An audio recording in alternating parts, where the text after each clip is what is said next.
Good wishes. This is an assignment on data structures. In this video, I have demonstrated about the data structure queue.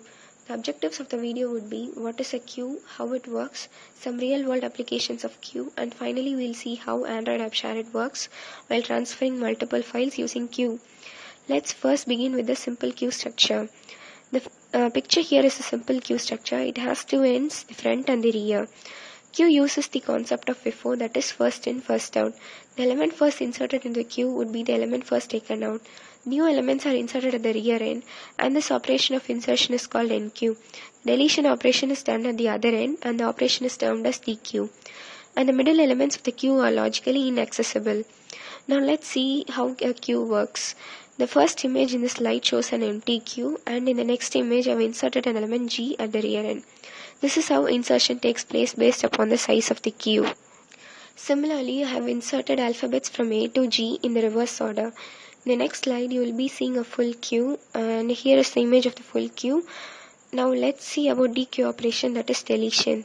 You can see the element G is dequeued from the queue at the front end, and this is how dequeue operation takes place, and successive alphabets following G can be dequeued based on FIFO concept, as G was the first element inserted. And now let's see about some real life applications of queue which you would have seen in our daily life. We stand in a queue to buy movie tickets, to buy pizzas, etc. Here I have shown two pictures of queue. In the second picture I have shown the rear and the front of the real life queue.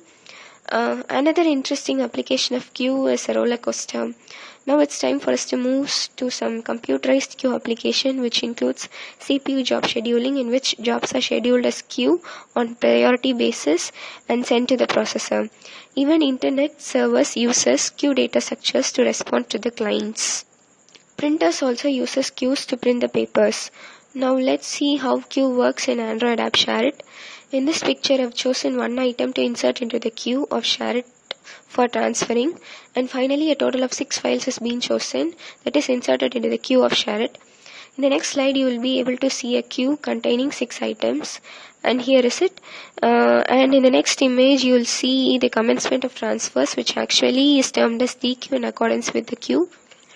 This is how transfers takes place as dequeue operation. The last image is actually an empty queue in accordance with the queue data structures. Thank you for listening to the video. Hope I have demonstrated queue data structures well. Thanks again.